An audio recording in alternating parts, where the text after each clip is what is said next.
Real estate దందాలు చేసే వాళ్ళకి కానీ, సెటిల్మెంట్లు చేసే వాళ్ళకి కానీ, ఇలాంటి వాళ్ళందరికీ మీరు సపోర్ట్గా ఉన్నారని చెప్పేసి మీ మీద ఎలిగేషన్స్ వస్తూ ఉన్నాయి.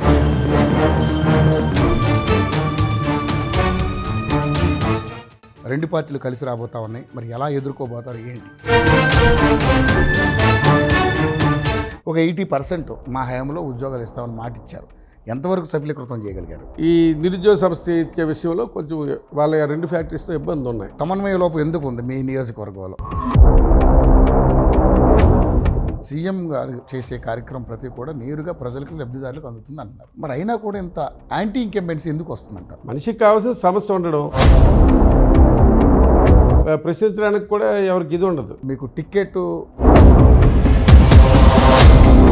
అది జగన్మోహన్ రెడ్డి గారు ఈ మధ్యకాలంలో మొన్న ఎక్కడో మీటింగ్లో ప్రజలు ఆశీర్వదిస్తే ఉంటాం, లేదంటే ఇంటికి వెళ్ళిపోతాం అన్న మాట మాట్లాడడం జరిగింది. మేము చేసిన తర్వాత మీ అభయము, నేను నమ్మింది దేవుణ్ణి, మిమ్మల్ని అని చెప్తున్నాడు అతను. అతి పెద్దదైనటువంటి విద్యుత్ కేంద్రం ఇక్కడ రాబోతుంది. దానికి సంబంధించి కొంతమంది మత్స్యకారులు దీనికి వ్యతిరేకంగా ఉన్నటువంటి పరిస్థితి. ప్రజలకి ఇన్ని ఇబ్బందులు వస్తాయి, తర్వాత పడే రోజుల్లో. ఏంటి సార్ షర్మిల గారి మీద మీ ఉద్దేశం? ఇక్కడ ఆవిడ గురించి డిస్కషన్ కూడా లేదండి. ఒక ప్రతిపక్షాన్ని వీటితోనే ఎదుర్కొంటారా, లేకపోతే ఏమైనా ఒక నిర్దిష్టమైనటువంటి ఒక ఐడియాలజీతో వెళ్తారా? నువ్వు అందరం ఎక్కించావు ప్రభుత్వాన్ని.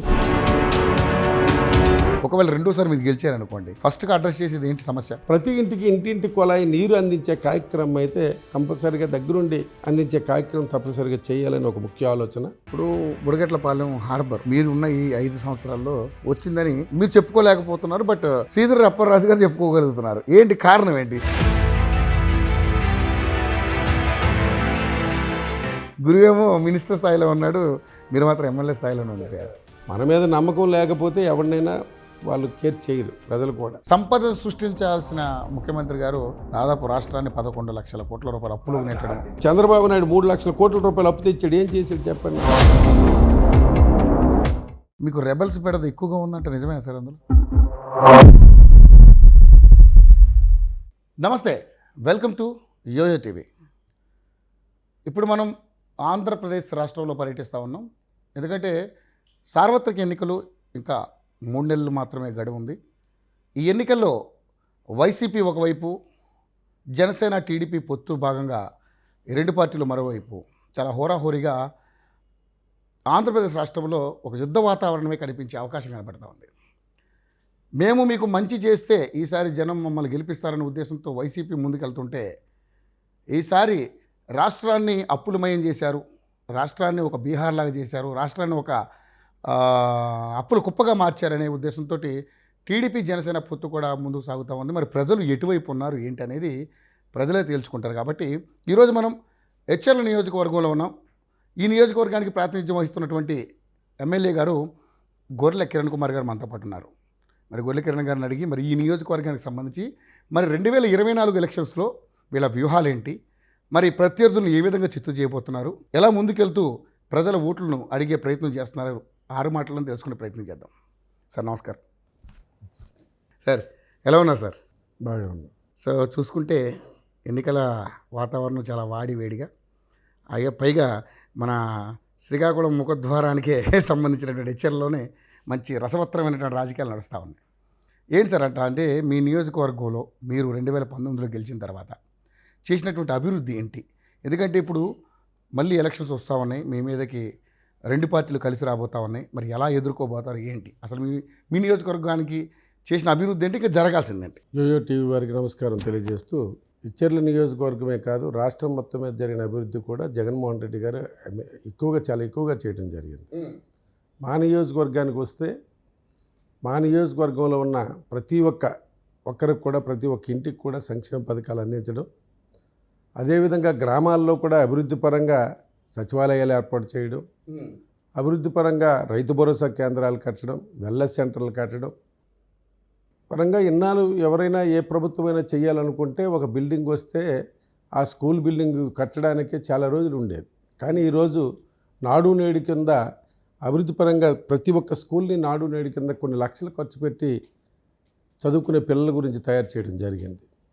ఇవే కాక గ్రామాల్లో ఎన్ఆర్జీసీ ఫండ్స్ కింద కానీ, లేకపోతే చీఫ్ మినిస్టర్ ఫండ్స్ కింద కానీ, సీసీ రోడ్స్ కానీ, డ్రైన్స్ కానీ వేయడం జరిగింది. ముఖ్యంగా మా నియోజకవర్గానికి, మన జిల్లాలో పలాస్ తర్వాత మన నియోజకవర్గానికే మా ప్రీతమ నేత జగన్మోహన్ రెడ్డి గారు 480 కోట్ల రూపాయలు పెట్టి ఇంటింటికి కొలాయి కార్యక్రమాన్ని ఇవ్వడం జరిగింది. ఇందులో చాలా వరకు ఒక దగ్గర 50 సచివాలయాల వరకు ఇంటింటి కొలాయిలు పనులు పూర్తి చేయడం జరిగింది. మొన్న మిగతాది కూడా ఆన్ వర్క్లో పనులు జరుగుతూ ఉన్నాయి. తాగునీరు కానీ, సాగునీరు విషయంలో కానీ, అభివృద్ధి పరంగా బిల్డింగ్స్ కానీ, గ్రామాల్లో ఆఫీసెస్ కానీ ప్రతి ఒక్కటి ఈరోజు జగన్మోహన్ రెడ్డి గారు చేయని పని అంటూ ఏమీ లేదు. ప్రతి ఒక్క కార్యక్రమాన్ని కూడా చేయడం జరిగింది. రెండోది ముఖ్యంగా 2,60,000 కోట్లు పెట్టి ప్రజలందరికి కూడా తన ఆర్థికంగా ముందుకు తీసుకురావడానికి మహిళలు కానీ, రైతులు కానీ అందరినీ ఎంతో కృషి చేయడం జరిగింది. ఇన్నాళ్ళ ప్రభుత్వాలు మనం చూస్తే అదే 2 లక్షలు 3 లక్షల కోట్ల రూపాయలు అప్పులు వాడి తిని వాళ్ళ కార్యకర్తలు వాళ్ళు తినడానికి సరిపోయేది. ఈరోజు కూడా ప్రతిపక్షాలు మాట్లాడుతున్నారు జగన్మోహన్ రెడ్డి గారు పనిచేస్తున్నారని. జగన్మోహన్ రెడ్డి గారు పనిచేస్తున్నారు, జనాలకి ప్రజలకి ఇచ్చేస్తున్నారు అంటున్నారు తప్ప జగన్మోహన్ రెడ్డి గారు రూపాయి తిన్నారని ఎవడు కూడా అనలేకపోతున్నాడు. ఎందుకంటే అంతటి ఖచ్చితమైన పరిపాలన కొనసాగుతూ ఉంది ఇక్కడ మన రాష్ట్రంలో. అదేవిధంగా మా నియోజకవర్గంలో పార్టీలకు అతీతంగా, రాజకీయాలకు అతీతంగా, కులమతాలకు అతీతంగా ప్రతి ఒక్క ఇంటికి కూడా సంక్షేమ పథకాలు అందించడం జరిగింది. మొన్ననే రీసెంట్గా ఎమ్మెల్యేల విషయంలో కూడా అతను తీసుకున్న నిర్ణయాలు, ఏ ఎమ్మెల్యే కూడా ప్రజల్లో ఉండాలి, ప్రజలతో నిబద్ధతతో పనిచేయాలి, నిరంతరం ప్రజలకు మధ్యన వాళ్ళ సమస్యలు తీర్చాలి కానీ ఆలోచన పెట్టడం జరిగింది. దానిపైనే మేము 16 నెలలు నేను గడప కార్యక్రమం దగ్గర 90,000 దాటి ప్రతి ఒక్క ఇంటిని గడపకు కూడా నేను టచ్ చేయడం జరిగింది. ప్రతి ఒక్క ఇంటికి వెళ్ళి వాళ్ళ తాలూకా సమస్యలు, జగన్మోహన్ రెడ్డి గారు ఇచ్చిన సంక్షేమ పథకాలు మీకు అందేయా లేదా, మీకు ఇంకా ఏమైనా సమస్యలు ఉన్నాయని అడిగితే ఎక్కడ కూడా మాకు సమస్య అయితే లేదు బాబు, జగన్మోహన్ రెడ్డి గారు ప్రతి ఒక్క సంక్షేమ పథకాన్ని మా కుటుంబానికి అందించారని చెప్పుకోవడం ఆ నాయకుడి తాలూకా గొప్పతనం. అది అంతకంటే ఇంకా ఎవరైనా ఇంతకంటే పరిపాలన చేసిన వారు ఇంకా ఎవరు ఉండరు, రారు కూడా. ఎందుకంటే అంత నిక్కచ్చిగా అతను మనస్ఫూర్తిగా చేసిన పరిపాలన అది. పేద బడుగు బలహీన వర్గాలకి ప్రతి ఒక్కటి అందించాలనే ఒక ఆలోచనతో చేసిన వ్యక్తి. ఇవే కాదు, చాలా వరకు ఆరోగ్యశ్రీలు కొన్ని 100 కోట్లు కూడా 1,00,000 కోట్లు కూడా పెట్టడం జరిగింది. అది కాక ఇంకా ఎవరికైనా ఆరోగ్యశ్రీలో నమోదు కానీ ఈ 3 సంవత్సరాల్లో ఇప్పుడు తక్కినవన్నీ పెట్టారు, కానీ 2 సంవత్సరాల క్రితం పెట్టడం కూడా అప్పుడు కూడా మా నియోజకవర్గానికి సంబంధించి సీఎం రిలీఫ్ ఫండ్ కింద 3,50,00,000 రూపాయలు ఇచ్చిన నాయకుడు జగన్మోహన్ రెడ్డి గారు. మీ నియోజకవర్గం మా ఓన్లీ 1 కాన్స్టిట్యున్సీకి, మా ఇచ్చర్ల కాన్స్టిట్యున్సీకి 3,50,00,000 రూపాయలు ఈ సీఎం రిలీఫ్ ఫండ్ కింద పేదలకు అందరికి కూడా డబ్బులు ఇవ్వడం జరిగింది హెల్త్ పరంగా. ఇలాంటివి ఎన్నో కాక అతను చెప్పుకుంటే తాగునీరు గురించి 4,80 కోట్లు పెట్టి ఇంటింటికి కొలాయి ఇవ్వడం కానీ, అలాగే సాగునీరు గురించి కూడా అతను వచ్చిన తర్వాత తోటపల్లి రిజర్వాయర్ గురించి దగ్గర 200 కోట్ల రూపాయలు ఇవ్వడం, అలాగే నారాయణపురం ఆయకట్టు కింద నారాయణపురం కుడికాలు కింద దానికి కూడా 27 కోట్ల రూపాయలు శాంక్షన్ చేయడం, ప్రతి ఒక్క కార్యక్రమాన్ని కూడా తాగునీరు, సాగునీరు, రైతులకు సంబంధించి, విద్యార్థులకు సంబంధించి ప్రతి ఒక్కటి చేయడం జరిగింది. నిరుద్యోగ సమస్యను కూడా అతను అధికారంలోకి వచ్చిన వెంటనే 75% నిరుద్యోగ సమస్య తీరుస్తామని చెప్పడం జరిగింది. అదేవిధంగా నిరుద్యోగ సమస్య తీర్చడం అని అంటే పాతగా ఉన్న ఫ్యాక్టరీలు ఎన్నో ఏళ్ల బట్టి ఉన్నవి, అందులో మళ్ళీ కొత్తగా రిక్రూట్మెంట్ అనేది కష్టం. కానీ ఇప్పుడు కొత్తగా మాకు శ్రేయస్ ఫ్యాక్టరీ కానీ, ఎన్ఈసిఎల్ కానీ ఇలాంటివి ఎన్నో పెద్ద ఫ్యాక్టరీలు అన్నీ కూడా మాకు మళ్ళీ రావడం జరిగింది. అందులో తప్పనిసరిగా ప్రతి ఒక్కరికి మా నియోజకవర్గంలో 75% తన రిజర్వేషన్ అనేది తప్పనిసరిగా అమలు చేస్తామని సార్ చెప్పడం కానీ వీళ్ళు కూడా చెప్పడం జరిగింది. దానివల్ల చాలా వరకు మా నిరుద్యోగ సమస్య పూర్తయిన వెంటనే మాకు నిరుద్యోగ సమస్య చాలా వరకు పూర్తవుతుంది. ఇలాంటి కార్యక్రమాలు ఎన్నో జరిగాయి. ఫిషరీస్కి సంబంధించి కూడా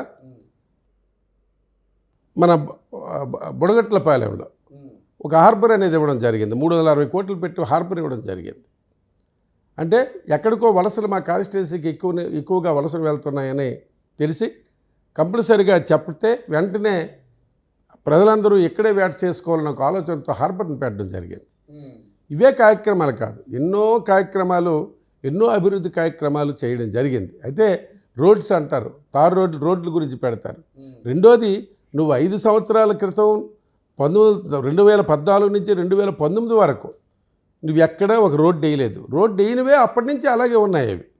తర్వాత మేము వచ్చిన తర్వాత ఇక్కడి నుంచి 14 కిలోమీటర్ల రోడ్డు రణస్థలం టు జీరిపాలెం రోడ్డు వేయడం జరిగింది. పాతర్లపల్లిలో రోడ్డు వేయడం జరిగింది. ఇప్పుడు కొత్తగా వెంకటాపురం టు అదపాక రోడ్డు ఒకటి శాంక్షన్ అయ్యింది, అది కూడా పనులు జరుగుతున్నాయి. అలాగే సిగడంలో కూడా పెంట, పొగురు నుంచి పెంట వరకు రోడ్డు ఇదో వర్క్ జరుగుతుంది. ఇలాగ ఎన్నో. అలాగే బెజ్జిపురం శాంక్షన్ అయ్యి ఉంది, అది మార్కెట్ కమిటీ యాక్ట్ ద్వారా. అలాగే మన కొత్తపేట, ఇచ్చర్ల మండలం కొత్తపేట కూడా, అది కూడా శాంక్షన్ అయ్యి ఉంది, టెండర్ కూడా అయ్యాయి. ఎన్నో అభివృద్ధి కార్యక్రమాలు, ప్రజలకు అందించే కార్యక్రమాలు జరుగుతూ ఉన్నాయి. ఎందుకంటే మేము ఇంత గట్టిగా చెప్పగలుగుతున్నాం, జగన్మోహన్ రెడ్డి గారు ఇచ్చిన సంక్షేమ పథకాల వల్ల ఒకవేళ కార్యకర్తల ద్వారా వెళ్ళలేదని అనుకోవచ్చేమో కానీ దానివల్ల చాలా ప్లస్ పాయింట్ జరుగుతుంది. ఎందుకంటే కార్యకర్తలు అయితే ఒకటికి వదిలి ఒకటికి ఇవ్వచ్చు, కానీ జగన్మోహన్ రెడ్డి గారు చేసిన దీనివల్ల ఏమైందంటే మొత్తం ప్రజలందరికీ అధికారుల ద్వారా ప్రతి ఒక్క కార్యక్రమం వెళ్ళేది, డైరెక్ట్గా వెళ్ళిపోయడం మా అందరికీ మంచిదైంది. దానివల్లే మేము గడప గడప తిరగడం జరిగింది. ఓకే, ఏదో 1-2 పాయింట్లో అల్లరి పెట్టాలని ఎవడో 1-2 అల్లరి పెట్టడం తప్ప ఎక్కడ కూడా ప్రజల నుంచి అయితే ఎటువంటి ఎదురు లేదు, ఎటువంటి విమర్శ కూడా లేకుండా మేము తిరగడం జరిగింది. సో గడప గడపకు కార్యక్రమంలో మీ నియోజకవర్గంలోనే కాకుండా అన్ని నియోజకవర్గాల్లో కూడా కాస్త మీకు చొక్కెదురైంది అనేది అందరికీ వీడియోలో అది వాస్తవం కాదండి, ఉన్న వాస్తవాలు మాట్లాడుకోవాలి. దాంట్లో కూడా ఒక అల్లరి చిల్లర వ్యక్తులు 1-2 కావాలని క్రియేట్ అది రైతులు అడగడం కాదు, మహిళలు అడగలేదు. అదే సమస్యలు అనేవి ఇంకా యువకులు ఉద్యోగాల గురించి అడగలేదు, కానీ వాళ్ళు ఒక డిస్టర్బెన్స్ క్రియేట్ చేయాలని అంతే. ఎమ్మెల్యే వస్తున్నాడు, ఏదో ఒకలా క్రియేట్ చేయాలి అని చెప్పేసి, ఏమండి మాకు ఉద్యోగాలు రాలేదు, చదువుకోలేనివాడు, అందులో చదువు లేనివాడు కూడా ఉన్నాడు. మేము అబ్జర్వ్ చేసింది ఇంట్లో మాకు 2 దగ్గరలో ఎదురయ్యింది. ఈ 100 సచివాలయాలు తిరిగితే ఒక 2 దగ్గరలో అడిగితే దానికి సమాధానం కూడా చెప్పడం జరిగింది. ఓన్లీ డిస్టర్బెన్స్ క్రియేటింగ్, వాళ్ళు అడగడానికి ఇంకేం లేదు.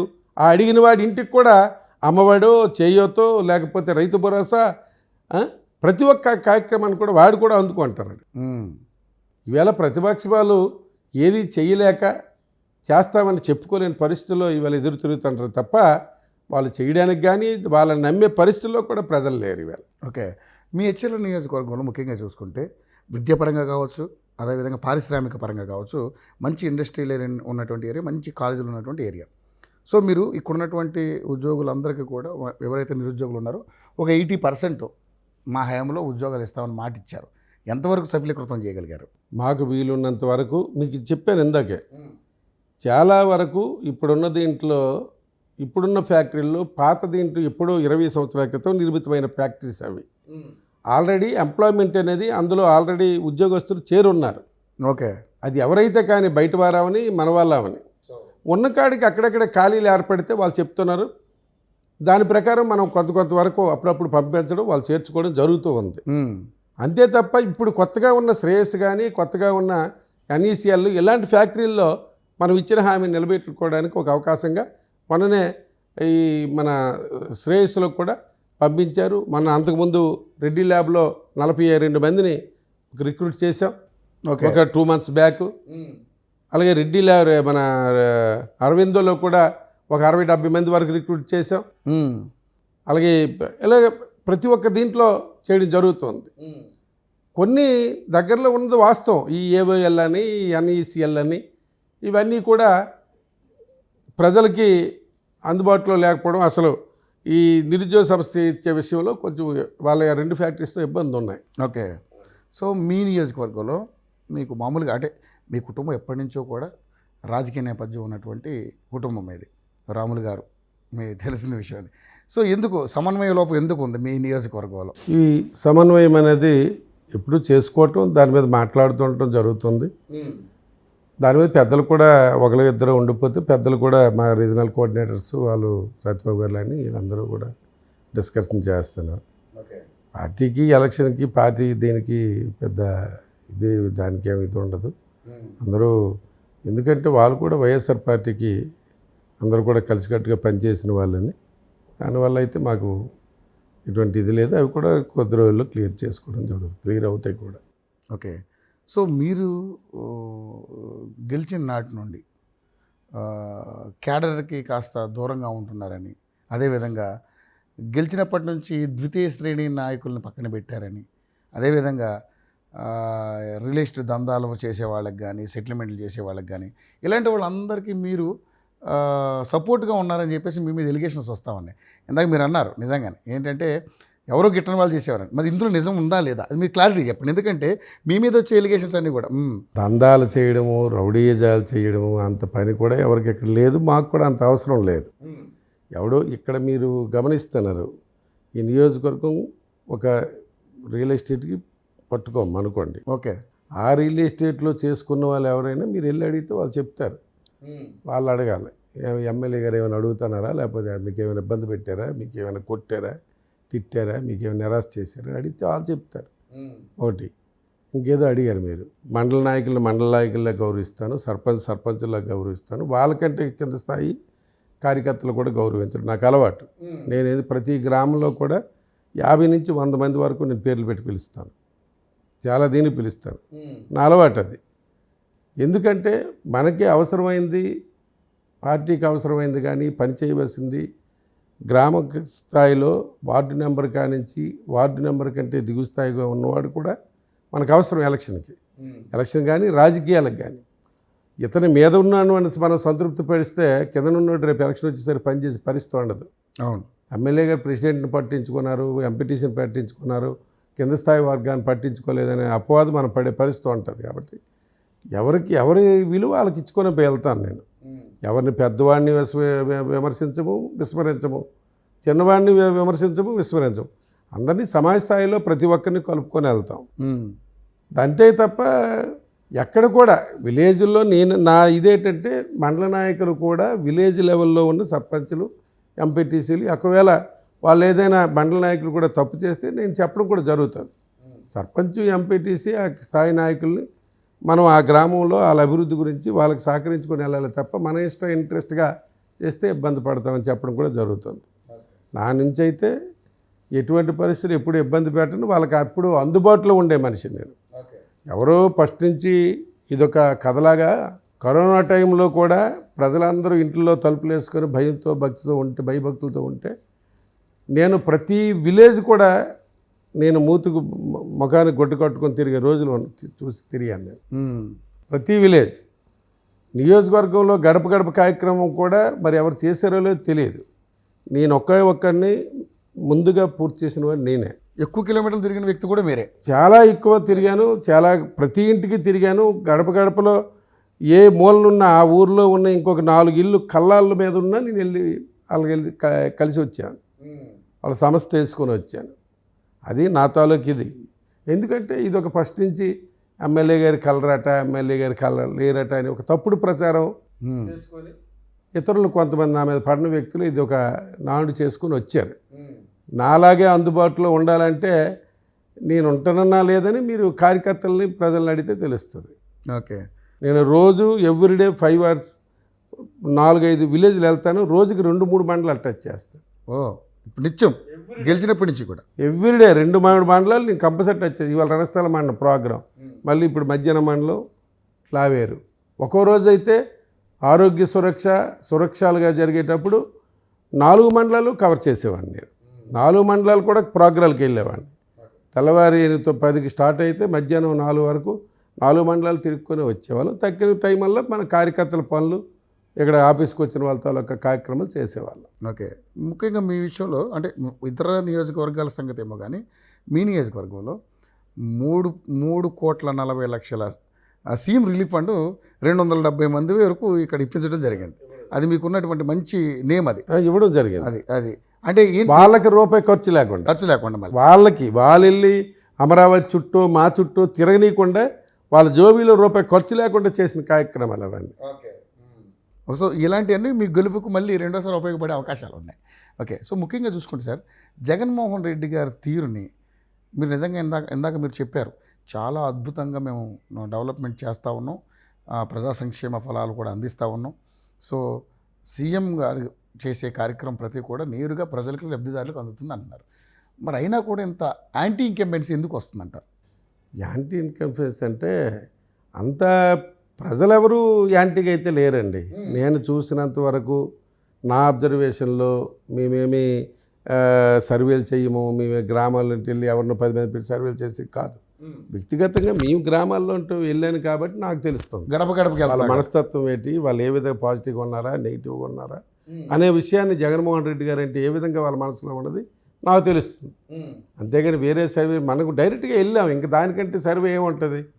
డైరెక్ట్గా 93,000 ఇల్లు తిరిగామంటే సర్వే అంతకంటే ఉండదు కదా. ఓకే, అంతకంటే ఏం సర్వే ఉంటుంది? మనం వ్యక్తిగతంగా అమ్మా నీకు ఇది ఇచ్చాము, నీకు అందిందా లేదా, నీకేమైనా ఇబ్బంది ఉందా, ఇంకేమైనా సమస్య ఉందా అంటే సమస్య లేదు అన్నప్పుడు ఇంక సమస్య ఇంకా ఇబ్బంది ఏముంటుంది? మనిషికి కావాల్సిన సమస్య ఉండడం, అదే లేనప్పుడు ఇంకా దానికి ఇంకా ప్రశ్నించడానికి కూడా ఎవరికి ఇది ఉండదు. ఓకే, ముఖ్యంగా ఒక 4 ప్రాంతాల మీ నియోజకవర్గాల నుంచి మీకు రెబల్స్ బెడద ఎక్కువగా ఉందంటే నిజమేనా సార్? అందులో నాకు రెబల్స్ బెడద అనేది కాదు, అది రెబల్స్ అనే కూడా అనుకోవడానికి లేదు. ఎందుకు అని అంటే కొంతమంది పేర్లు రాసిస్తున్నారు టీవీల్లో, వార్తల్లో, చిన్న చిన్న పేపర్లు ఇక్కడ ఉన్నాయి కొన్ని పేపర్లు. వాళ్ళు సాయంత్రం అయ్యేసరికి ఎవడో ఇది చెప్తే అది రాసుకోవడం, దాన్ని హైలైట్ చేయడం, అంతే తప్ప ఎక్కడ ఒకలో ఇద్దరు పదవులు రాని వ్యక్తులు ఇందాక చెప్పాను. వాళ్ళు చేస్తున్న నానుడి వాళ్ళు 10 మందినో 50 మందినో కూలికో 4కో తీసుకొచ్చి కేకలేయించడం చేయడం, అంటే పార్టీకి అది నష్టపెట్టే పరిస్థితి కాబట్టి అందరం కాముగా ఊరుకుంటాను, మనం ఎక్కువగా డిస్టర్బ్ చేయకుండా. ఎందుకంటే దానివల్ల పార్టీకి నష్టం, మళ్ళీ ఇబ్బంది పడే పరిస్థితులు రాకూడదు పార్టీకి అనే ఒక ఆలోచనతో అందరం కూడా సంయమనంతో వెళ్ళడం జరుగుతుంది. వాళ్ళు ఊరికే వాళ్ళకి పదవి రాలేదు, ఒక మనిషికి పదవి రాకపోతే ఎంతోమంది పదవులు రాని వాళ్ళు అందరికీ నియోజకవర్గాలు అన్ని జిల్లాల్లో అన్ని మండలాల్లో పదవులు రావు. 4 పోటీ పడతారు, 5 పోటీ పడతారు, అందులో ఎవరికో ఒకరికే వస్తుంది పదవి. ఇదన్నది ఎంపీపీఓ జడ్పీటీసీ వస్తుంది, దాని మీద ఇది జరుగుతుంది అంతే. వాళ్ళు కూడా కామ్గా ఉన్నారు. అప్పుడప్పుడు డిస్టర్బెన్స్గా ఎవరో 10 మంది కలిసినంత మాత్రాన అదేమి అంత మా నియోజకవర్గానికి అంత ఇదేం కాదు అది. ఓకే, ముఖ్యంగా మీ నియోజకవర్గంలో భద్రకాళి టెంపుల్ విషయంలో మీకు మంచి పేరు, ఎందుకంటే నేను ఆల్రెడీ ఎంక్వైరీ చేస్తే తెలిసింది అది మీ హయాంలోనే జరిగింది. దానివల్ల ఆ టెంపుల్ వల్ల ఒక రకమైనటువంటి ఒక జాతర, చాలా పెద్ద ఎత్తునటువంటి జాతర జరుగుతూ ఉంది. ఇక్కడ రాష్ట్రమే కాకుండా ఈ పక్క రాష్ట్రాల నుంచి కూడా భారీ ఎత్తునటువంటి జనాలు సందర్శించడానికి ఆ జాతరలో పాల్గొని అమ్మవారి దర్శనం కోసం వస్తున్నారండి. ఏంటి, ఎందుకు అలా అనిపించింది? మా ఇంటి ఎలవేల్పు, ఓకే, ఆ తల్లినే మేము పూజిస్తాం. ఆవిడ ఆశీస్సులతోటి ఇంత స్థాయికి మేము కూడా రావడం జరిగింది. మా కుటుంబం కానీ, ఆనాడు మా శ్రీరాములు నాయుడు కానీ, మా నాన్నగారు సూర్యనారాయణ నాయుడు గారు కానీ, మేము కానీ. ఈరోజు ఆవిడ మనకు అవకాశం వచ్చింది, భగవంతుడు ఒక ఎమ్మెల్యే అవకాశం ఇచ్చాడు. కంపల్సరిగా ఆవిడ తాలూకా పేరుని అనేది 10 గ్రామాల్లో తెలియాలి, ఆవిడ గురించి, ఆవిడ గొప్పతనం గురించి తెలియాలని ఒక ఆలోచనతో నేను ఎమ్మెల్యే అయిన వెంటనే ఆ విధంగా చేయాలని ఒక ఆలోచనకు వచ్చి వెంటనే నేను ఆచరణలో పెట్టి ఇప్పటికి మొన్న జరిగిన దీంతో 3 సంవత్సరాలు కంటిన్యూగా చేసుకొచ్చాం. అప్పటికి ఎవ్రీ ఇయర్ కూడా అది పెరుగుతూనే ఉంది. జనసంద్రం కానీ, జనాలు కానీ, ప్రజల భక్తులు కానీ ఎక్కువగా పెరుగుతూనే ఉన్నారు. దానివల్ల ఆవిడ అది కూడా మన దీంట్లో కాదు, అంత హ్యాపీగా ఎక్కడ డిస్టర్బెన్స్ లేకుండా, గొడవలు లేకుండా అంత హ్యాపీగా వెళ్తుందంటే ఆవిడ తాలూకా దీవెన వల్లే అంత హ్యాపీగా జరుగుతున్నాయి అక్కడ. ఎక్కడ ఎటువంటి పరిస్థితుల్లో డిస్టర్బెన్స్ లేకుండా ఆవిడే చూసుకొని భక్తులందరూ కూడా ఇబ్బంది లేకుండా చూసుకొని వెళ్ళే పరిస్థితి జరుగుతుంది. అది నాకు అవకాశం వచ్చింది. ఆ చేసే అవకాశం ఇచ్చినందుకు ఆ తల్లికి మనం రుణపడి ఉండాలి. ఓకే, ముఖ్యంగా చూసుకుంటే జేఆర్పురం నుంచి జీరుపాలెం వరకు మీరు 14-15 కిలోమీటర్ల దూరం రోడ్డు వేయించారు. అసలు వైఎస్ఆర్సీపీ గవర్నమెంట్లో రోడ్లన్నీ సర్వనాశనం అయిపోయాయి అన్న తరుణంలో మీకు ఒక మంచి ఈ పేరైతే వచ్చింది, మంచి రోడ్డు అది వేయించారని. సో కొన్ని పనులు అయితే మీ హయాంలో జరిగాయి.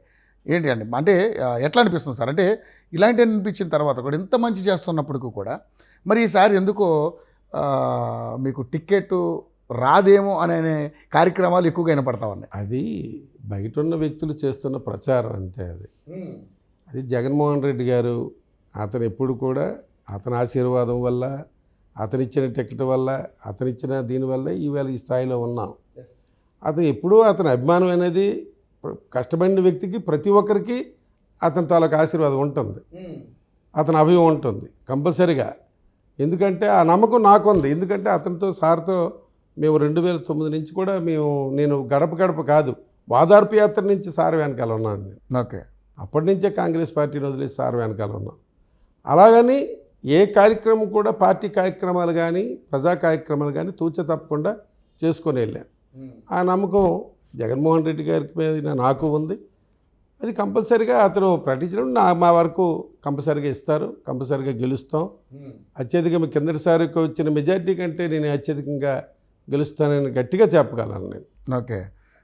ఓకే. ముఖ్యంగా చూసుకుంటే వైనాట్ 175 అన్న ఆ కాన్ఫిడెన్స్ లెవెల్ ఏమైనా తగ్గిందా? ఎందుకంటే ఈ మధ్య మన ముఖ్యమంత్రి గారు ఒక విషయం, ప్రజలలో బయటకు వచ్చి కేకలు వేసిన వాడు ఒకడు, మన మనుషులే ఉన్నారు. నా మీద పడిన వ్యక్తులు ఒకరు ఇద్దరు ఉండొచ్చు. గొర్రెల కిరణ్ కుమార్ నప్పలేదు. అలాగే జగన్మోహన్ రెడ్డి గారి మీద కూడా ఎవరు వాళ్ళకి జరగలేదనో ఒకడో ఇద్దరు ముగ్గురు నలుగురు ఒక దుష్ప్రచారం సార్ మీద కూడా ఒక దుష్ప్రచారం, బయట ఉన్న ప్యాంటు షర్ట్ వేసుకున్నట్టు చేస్తున్న ప్రచారం. లోపలికి వెళ్ళి గ్రామాల్లోకి వెళ్ళి వాళ్ళ తాలూకా పేద బడుగు బలహీన వర్గాలు కానీ, మహిళలు కానీ, అట్టడుగు వర్గాల వారు కానీ జగన్మోహన్ రెడ్డి గారి పైన ఉన్న అభిమానం ఏంటనేది మన గ్రామాల్లో వెళ్తే తెలుస్తుంది. మనకేమిటి అతని పరిస్థితి, రేపు పడుతున్న ఓటింగ్ ఏంటన్నది.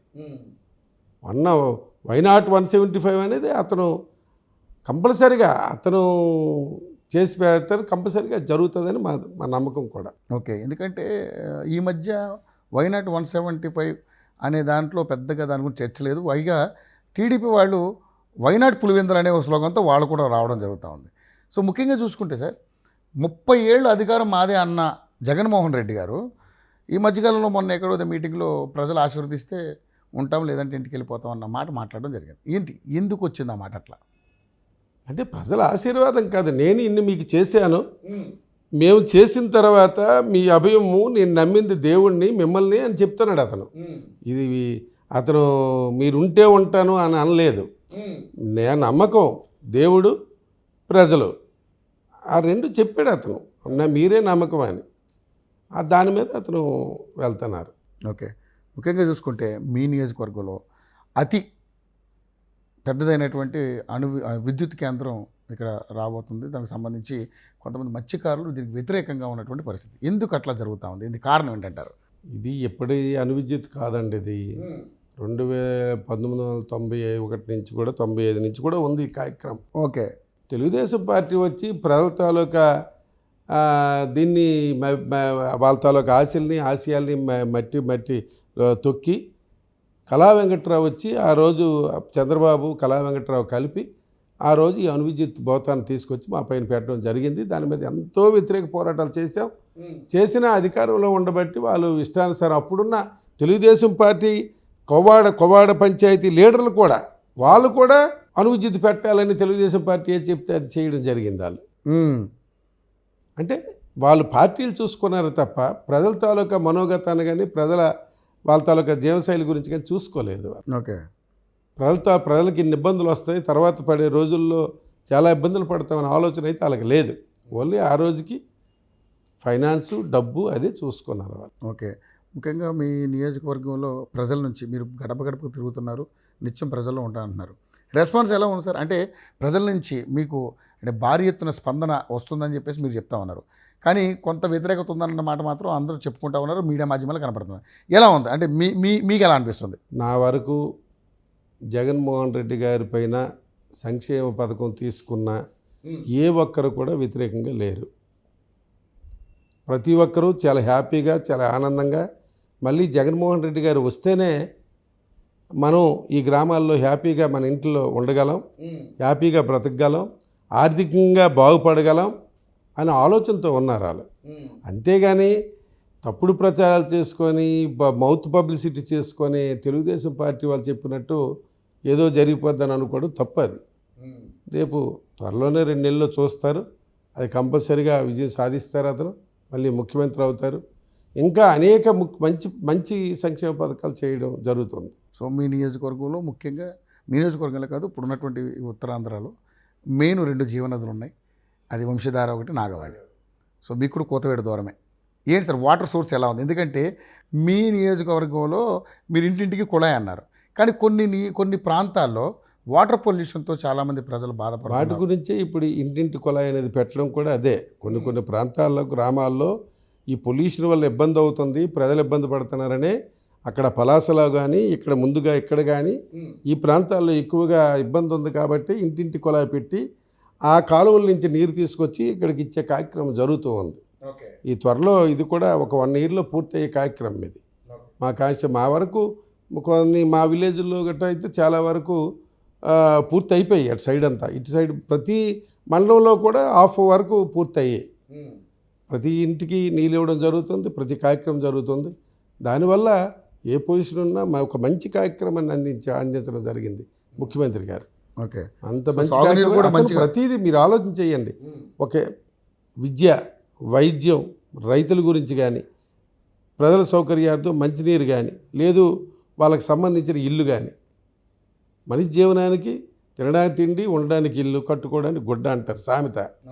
అన్నీ కూడా ఏర్పాటు చేసే కార్యక్రమం చేశారు అతను. ఇంకెంతకంటే మించిన పరిపాలన ఎవడు చేయలేడు. వాడు చెప్పి ప్రజల్లోకి వచ్చినా వాడిని ఎవడు ప్రజలు కూడా నమ్మరు.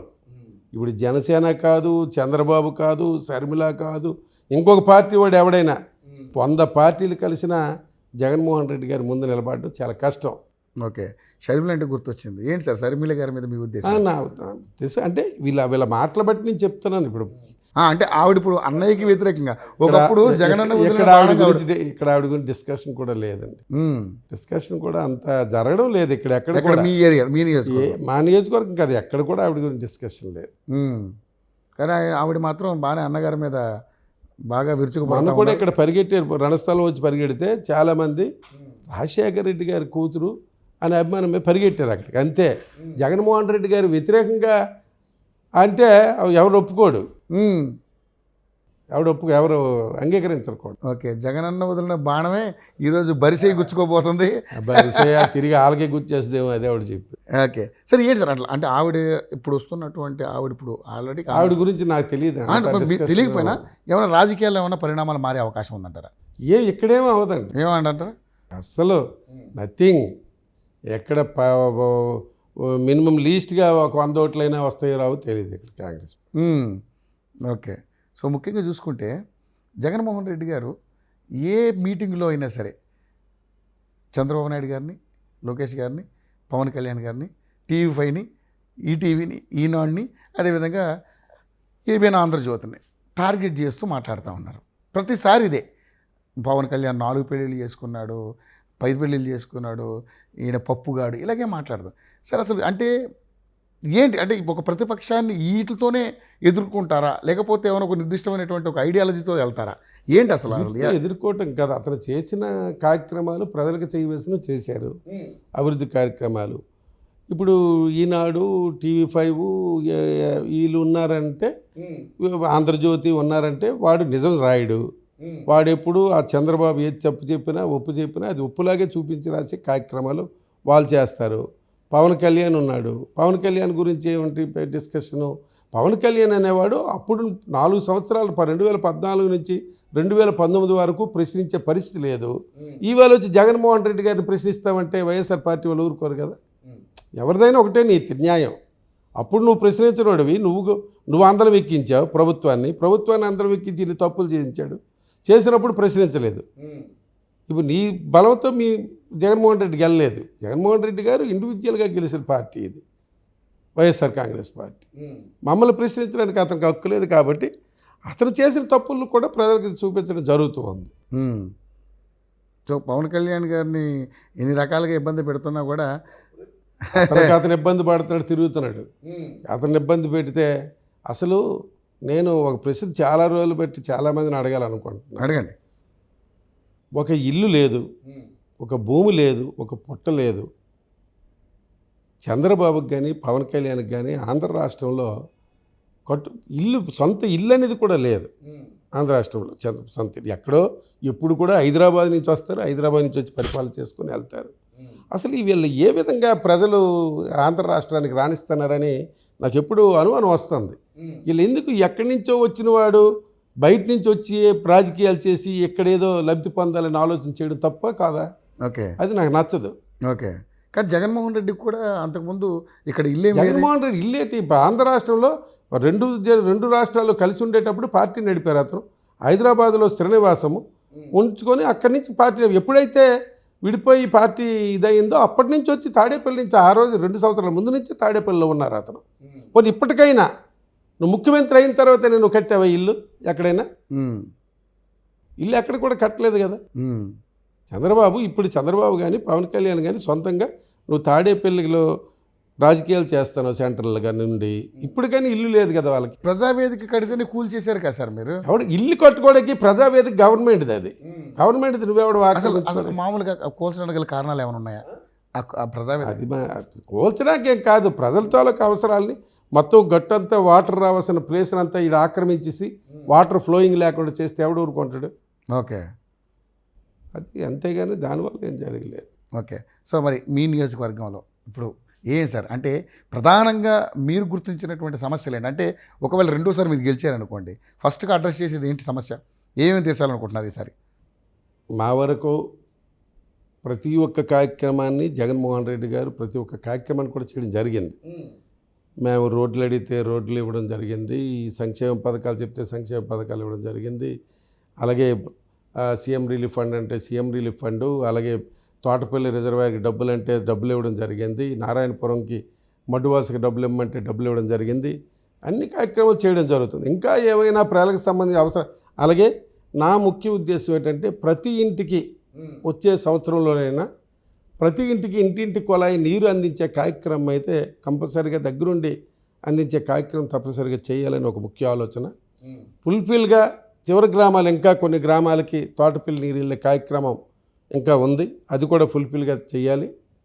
అలాగే మడ్డువలస నుంచి నారాయణపురం నుంచి ముద్దాడ పొన్నాడ గ్రామాలకి వాటరు వస్తుంది, కానీ వర్షాభావాల ప్రభావం వల్ల దానివల్ల కొంచెం నీరు పైనుంచి రాకపోవడం వల్ల ఇబ్బంది పడే పరిస్థితులే తప్ప చాలా వరకు చేయడం జరిగింది.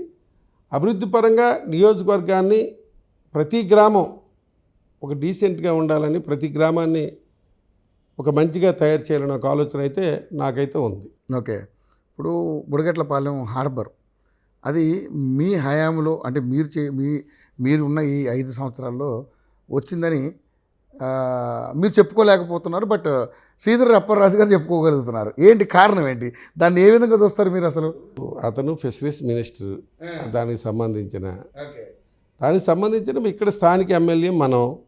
ఇప్పుడు ఎవరో చెప్పుకున్నా మా పార్టీ వాళ్ళమే కదా చెప్పుకుంటాం. ఏది అంటే ఇప్పుడు మూలపేటలో హార్బర్ ఇచ్చారు, ఇది ఇచ్చారు, మరి మేమే ఇక్కడ చెప్తున్నాం సీఎం గారు మాకు ఇక్కడ హార్బర్ ఇచ్చారు, అక్కడ మూలపేటలో హార్బర్ ఇచ్చారని చెప్పుకుంటున్నాం.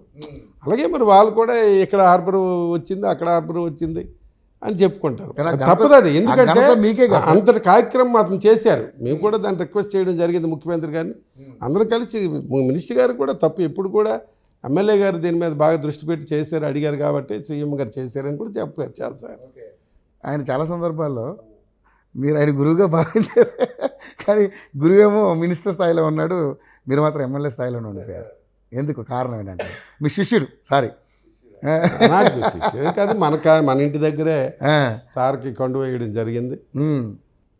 దానివల్ల బాగా కండు వేయడం జరిగింది. దానికి మాకు కొంచెం గుర్తింపు, మన ఇంట్లో వేసి కండు వేయించాము, అతను మంత్రి అయ్యినాడు అని ఒక గొప్పతనం అంతే మన అందరికీ. ఓకే. అందరినీ చాలా జాగ్రత్తగా చూసుకుంటాడు. వాళ్ళ బెల్ట్ అంతా మామూలుగా ఫిస్ట్ బెల్ట్ అంతా ఉన్న అందరూ కూడా ఎక్కడ ఏ సమస్య ఉన్నా ఏది ఉన్నా వెంటనే రియాక్ట్ అవుతారు, అవి క్లియర్ చేస్తారు. ఓకే. ముఖ్యంగా చూసుకుంటే సార్, జనసేన టీడీపీ కలిసి వస్తే ఏంటి వైఎస్ఆర్సీపీకి నష్టం? ఎందుకు పదే పదే మీకు దమ్ము ఉంటే మేము సిద్ధం అంటున్నారు, ఒంటరిగా పోటీ చేసే దమ్ము చంద్రబాబు నాయుడు లేదనడం? సరే, ప్రజాభిప్రాయాలు, ప్రజా యొక్క సంక్షేమానికి సంబంధించి రాష్ట్ర ప్రయోజనాల కోసం వాళ్ళు ఏదో వాళ్ళ ప్రయత్నం చేసుకుంటా ఉన్నారు. సో మీ ప్రయత్నాలు నిజంగానే మీరు మంచి చేస్తుంటే ప్రజలు మిమ్మల్ని నమ్మే అవకాశం ఉంటుంది. సో ఎందుకు మీకు ఎందుకు పదే పదే విమర్శిస్తూ ఉన్నారు? ప్రజలు మనం మంచి చేసి ప్రజల మధ్యన ఉండి తిరిగితేనే ప్రజలు నమ్ముతారు. ఆ విధంగా మనకు ఓటింగ్ అనేది చేస్తారు. మన మీద నమ్మకం లేకపోతే ఎవరినైనా వాళ్ళు కేర్ చేయరు. ప్రజలు కూడా నిరంతరం ప్రజల్లో ఉన్న వ్యక్తిని వాళ్ళు చూస్తారు. మీరు ఎంతోమంది ఇంతకుముందు 2019 ముందు వచ్చిన ఎమ్మెల్యేలని చూస్తే ఎవరు కూడా ప్రజలకు అందుబాటులో ఉండే మనిషి కాదు. ఈ వేళకి స్టిల్ ఇతర పార్టీల నాయకులు ఇప్పటికీ అందుబాటులో ఉంటారు. వాళ్ళు ఎప్పుడు ఇతర నియోజకవర్గాల్లో ఇల్లు కట్టుకొని ఉండే పరిస్థితి ఉంటుంది తప్ప స్థానికంగా ఇల్లు కట్టుకొని ఉండే పరిస్థితి ఎవరికి ఉండదు, పరిపాలన ఉండదు. అయితే కొందరు వ్యక్తులు పార్టీ అనుకున్న పిచ్చి మీద కొందరు వ్యక్తులు నమ్ముతూ ఉంటారు. వాళ్ళ తాలూకు ఇదే, అది దానికి మనం వెయిట్ చేయలేము. అంతే తప్ప స్థానికంగా అనేది ఇప్పటికి తెలుగుదేశం పార్టీ నాయకులు ఉన్నారు, ఎమ్మెల్యే గారు ఉన్నారు. అప్పుడు పాత మన కళా వెంకటరావు ఎక్కడున్నారు? రాజాంలో ఉంటారు. రాజాం నుంచి అడ్మినిస్ట్రేషన్ చేస్తారు. అంటే స్థానికంగా ఉంటే ప్రజల తాలూకా అవసరాలు కానీ వాళ్ళకి ఎప్పుడెప్పుడైనా రాత్రి అయినా పగలైనా అందుబాటులో ఉంటే మనం వెళ్ళడానికి వాళ్ళతో తీర్చడానికి ఓ పోలీస్ స్టేషన్ తగవో, ఒక ఎంఆర్ఓ ఆఫీస్ తగవో, ఇంకోటి ఉంటే చెప్పడానికి బాగుంటుంది అని ఆలోచన. ఓకే, సో మీరు నిత్యం ప్రజలతో మమేకంగా అవుతున్నారు. 24 hours కూడా మనం అవైలబిలిటీగా ఉంటాం. మనం ఎప్పుడు కూడా మాకు ఇక్కడ ఏర్పాటు ఎటువంటిది ఎవరు అడిగినా చెప్తారు. మా బెడ్రూమ్లో కూర్చొని కూడా ప్రతి ఒక్కరూ వచ్చి వాళ్ళ సమస్యలు చెప్పుకోవడం జరుగుతుంది. ఏ టైం అప్పుడైనా మనం అందుబాటులో ఉంటాం. కంపల్సరీగా వెంటనే రియాక్ట్ అయ్యి దానికి పరిష్కార మార్గం చూపే కార్యక్రమం జరుగుతుంది. జగన్మోహన్ రెడ్డి గారు ఎప్పుడైతే పాదయాత్రలో కావచ్చు, గెలిచినాక కూడా నేను అధికారంలోకి వచ్చిన వారం రోజులకే సిపిఎస్ రద్దు చేస్తానని చెప్పడం కావచ్చు, జాబ్ క్యాలెండర్ రిలీజ్ చేస్తానని చెప్పడం కావచ్చు, మద్యం లేకుండా చేస్తానని చెప్పడం కావచ్చు, ఇలాగ రకరకాల హామీలు ఇచ్చారు. ఏమీ సార్ ఆ హామీలని? ఎందుకంటే వాటి మీదే మీకు రకరకాల విమర్శలు వస్తూ ఉన్నాయి. మీరు చేసిన మంచి కూడా కప్పబడిపోయి ఇవన్నీ కూడా బాగా ఎలివేట్ అవుతున్నాయి. ఏంటి దీని మీద ఏంటి మీ సమాధానం ఏంటి సార్? ఒక ఎమ్మెల్యేగా సిపిఎస్ రద్దు అనేది అతను దానికి పెద్ద డిస్కస్ వాళ్ళకి చేయవలసిన ఉద్యోగస్తులందరికీ చేయవలసిన ఎన్నో కార్యక్రమాలు చేయడం జరిగింది వాళ్ళకి సంబంధించి. అంతే తప్ప వేరేగా రద్దు చేస్తామని చెప్పి చేయలేదు అని అంటే వాళ్ళకి ఉద్యోగస్తులకు సంబంధించి ప్రతి కార్యక్రమం పిఎఫ్స్ కానీ లేకపోతే ఇంకోటి కానీ ప్రతి ఒక్కటి వాళ్ళకి ఇవ్వడం జరుగుతూ ఉంది. ఎక్కడ కూడా వాళ్ళకి ఉద్యోగస్తులు చిన్నచూపు చూసి చేసే కార్యక్రమం అయితే అక్కడ జరగలేదు. జీతాల విషయంలో కావచ్చు, ఈరోజు జీతాలు కూడా ఉన్నారు. వాళ్ళు ఏవో చెప్పుకుంటారు, ప్రతి నెల వాళ్ళకి రేగడగా ప్రతి టైంకి వేస్తున్నారు జీతాలు. ఉన్నారు ఉద్యోగస్తులు ఓట్లు ఈసారి పడే అవకాశం ఉందంటారా మీకు? కంపల్సరీగా వేస్తారు. సార్ ఇంకోటి పులివెందుల్లో కూడా మీకు అక్కడ టీడీపీ గ్రాడ్యుయేట్ ఎమ్మెల్సీ గెలవడం జరిగింది మొన్న. ఎమ్మెల్సీ గ్రాడ్యుయేట్ అంటే ఇప్పుడు ఎలక్షన్లో ఉద్యోగస్తులు కూడా వాళ్ళు ఎక్కడ వేరేగా పుట్టిన ఉన్న వాళ్ళే కాదు. వాళ్ళు ఈ కార్యకర్తల మధ్య నుంచి వచ్చిన వాళ్ళే, వాళ్ళ కుటుంబాలు కార్యకర్తలతో ఉన్న వాళ్ళే. ఏ పార్టీకి ఉన్న ఉద్యోగస్తులు ఆ పార్టీకి కంపల్సరీగా వేసుకెళ్ళిపోతారు. ఎన్ని ఇది ఉన్నా అది పుట్టి బ్యాడ్ ప్రచారం చేస్తున్నారు అంతే. ఇంకా జగన్మోహన్ రెడ్డి గారి లాంటి పరిపాలన కావాలనుకునేటప్పుడు కంపల్సరీగా చేస్తారు. ఓకే, అంతకంటే మంచిగా పరిపాలించిన నాయకుడు ఎవరు తెలియదా? మనం 20 సంవత్సరాలు బట్టి రాజకీయాలు చేస్తాను. ఇంతకుముందు వచ్చిన వాళ్ళు ఏడ్ చేశారని చూసాం. ఇందులో అతను చేసింది ప్రజల గురించి ఏం చేస్తున్నారో ఆలోచించాలి.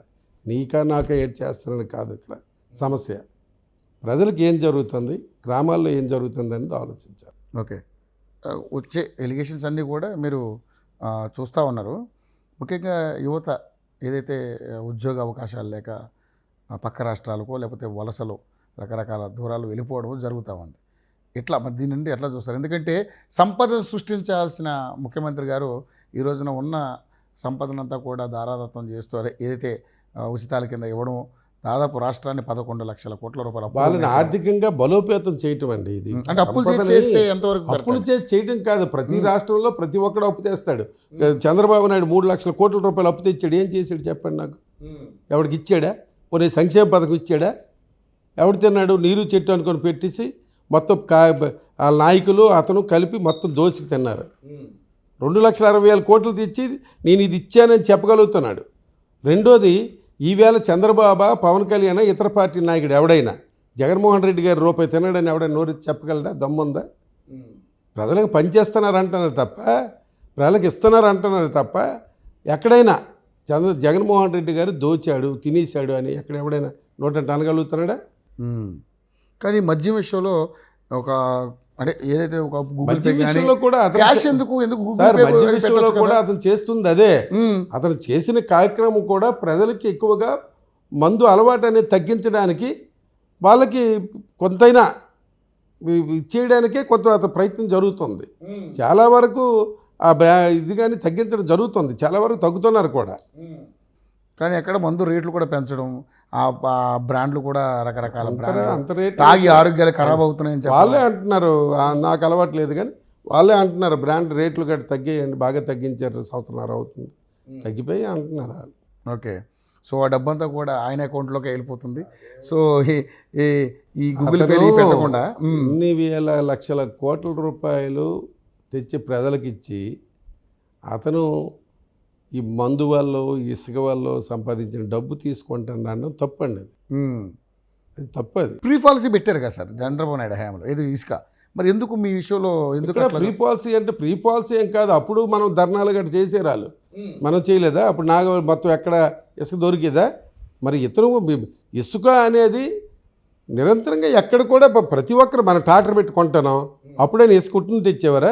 అప్పుడు 1000, 1500, 2000 పెట్టి కొనేవాళ్ళం. ఇప్పుడు 800 ఉండేది, ఇప్పుడు ట్రక్కు ఇప్పుడు అంతే. 5000, 6000 అంత లేదులేండి. యూనిట్ 750, 800.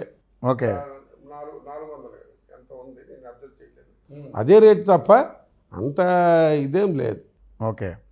సో మరి ఈసారి మీ ప్రత్యర్థిని మీరు ఎలా ఎదుర్కోబోతున్నారు? ఎందుకంటే మా కళా వెంకట్రావు గారు ఇక్కడ మాకు కళా వెంకట్రావు అనే వ్యక్తి కానీ ఇంకొకరు కానీ మాకు ఇక్కడ ప్రత్యర్థి అనేది అంత బలమైంది కాదు. మాకు చాలా ఈజీగా జగన్మోహన్ రెడ్డి గారి ఆశీస్సులతో అతను పెట్టిన సంక్షేమ పథకాలతో మాకు ఆ సంక్షేమ పథకాలే మాకు ఒక వరం. ఓకే. వాటి ద్వారాగా మేము చాలా ఈజీగా కిందటిసారి 18,800 వస్తే ఈసారి 37,400తో గెలుస్తామని నమ్మకంతో ఉంది. వైనాట్ 175 పక్కన కంపల్సరీగా. ఓకే. ఎటువంటి పరిస్థితుల్లో డోకా లేదు. ఓకే. సో థ్యాంక్ యూ అండి. ఇంకా మీ నియోజకవర్గ అభివృద్ధికి మీరు ఎంతో కష్టపడాలి. మీ నియోజకవర్గ ప్రజలు మీ యొక్క ప్రజల యొక్క మన్నలను మీరు పొందుకోవాలి. మీరు మళ్ళీ ఒక ఎమ్మెల్యేగా ఉన్న ఏదైతే పెండింగ్లో ఉన్న వర్క్లు ఏవైతే ఉన్నాయో అవన్నీ కూడా కంప్లీట్ చేయాలని మనస్ఫూర్తిగా ఏఐటీ కోరుకుంటుంది. Thank you so much sir. So అదండి హెచ్ఆర్ల నియోజకవర్గ ఎమ్మెల్యే, వైఎస్ఆర్సీపీ ఎమ్మెల్యే కిరణ్ గారి యొక్క మనోగతం. సో రాష్ట్రంలో ఉన్నటువంటి పరిస్థితులన్నింటిలో కూడా చూస్తూ ఉన్నాం. ఎంతమంది కలిసికట్టుగా వచ్చినా మా గెలుపును ఆపేది ఎవరు లేదు. వైనాట్ 175 అనే నినాదం మీదనే ఉన్నాం. సో వైనాట్ 175 అనే దాని మీదే ఉన్నాం కాబట్టి 175కి 175 కొడతామని చెప్పేసి ధీమా వ్యక్తం చేస్తూ ఉన్నారు. సో చూద్దాం ఏం జరగబోతుందో. Thank you so much.